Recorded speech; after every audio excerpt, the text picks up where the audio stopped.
Menjelang akhir hidupnya, ia tidak memiliki rumah sendiri. Kadangkala ia menginap di tempat orang-orang yang mau menaruh hati padanya.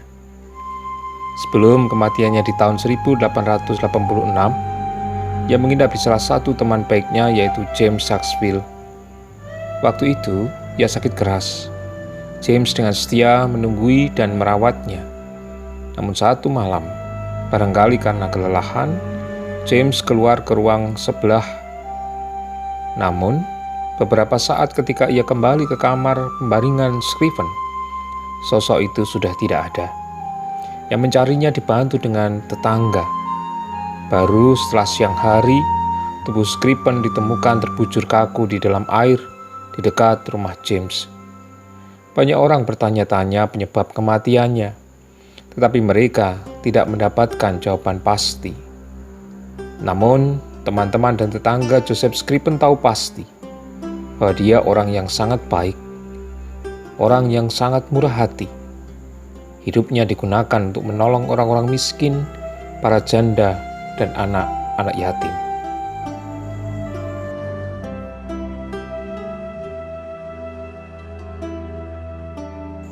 Kota kecil Bellimoni di tahun 1819 menjadi saksi hidup lahirnya seorang anak yang kelak oleh karena imannya kepada Tuhan menjadi berkat bagi banyak orang melalui karyanya. Di awal hidupnya sampai pada tahun 1845, kehidupannya baik dan tentram.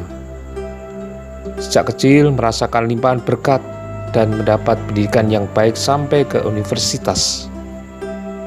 Setelah lulus dari Trinity College di Dublin pada tahun 1842, ia pun mulai bekerja dan bahkan telah mendapatkan calon pasangan hidup, seorang gadis Irlandia yang cantik, dan keduanya ingin melangsungkan pernikahan di tahun 1845.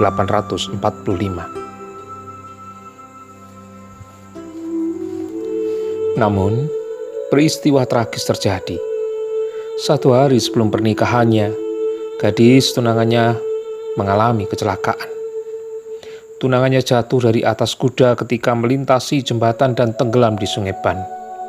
Sedangkan Joseph berdiri menunggu di sisi lain jembatan itu. Mendengar kabar yang menyedihkan itu, pria malang itu patah hati dan sangat sedih.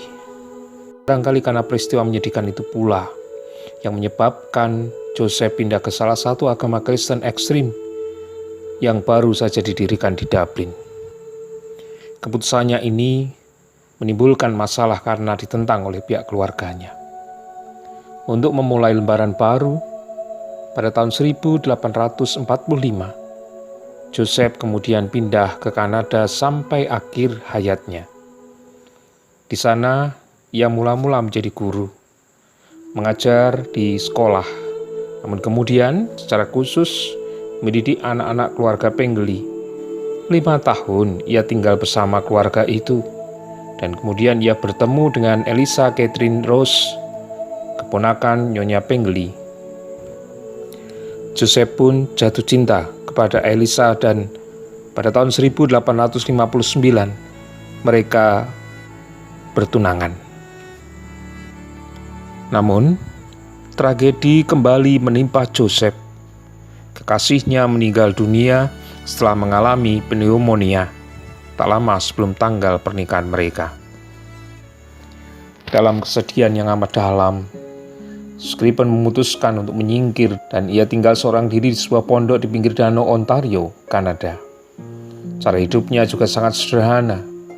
Uang dan tenaga yang ia punya, ia gunakan untuk orang-orang miskin. Ia selalu berusaha mencari anak-anak yatim piatu untuk ditolongnya. Ia bekerja sebagai tukang kayu sukarela bagi para janda yang berkekurangan. Ia bahkan juga memberikan pakaiannya kepada orang-orang yang lebih memerlukan. Ia mempraktekkan secara murni khotbah di bukit. Gaya hidup yang ekstrim ini seringkali menjadi buah bibir masyarakat. Bahkan kadangkala ada orang yang menganggapnya aneh. 10 tahun setelah Joseph Scriven pindah ke Kanada, Ia mendapatkan kabar bahwa ibunya yang di Irlandia sakit keras dan sangat sedih. Scriven tidak dapat mengarungi samudera dan pulang ke negeri asalnya. Namun ia mendapatkan ide untuk menghibur ibunya. Waktu itu yang dilakukannya adalah menulis sebuah syair pada secarik kertas tentang Yesus, kawan yang sejati bagi orang yang lemah. Satu salinan ia kirimkan kepada ibunya di Irlandia. Satu lagi ia simpan dan segera melupakannya. Beberapa tahun kemudian, Scriven jatuh sakit. Seorang tetangga yang merawatnya menemukan salinan syair di kamarnya. Ia senang akan isinya dan bertanya kepada Scriven tentang sumbernya. Joseph Scriven lalu menceritakan asal-usul karangannya itu.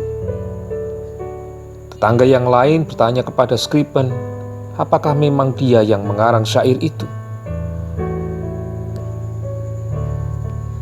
Jawab Scriven, Tuhan dan saya yang mengerjakan bersama-sama.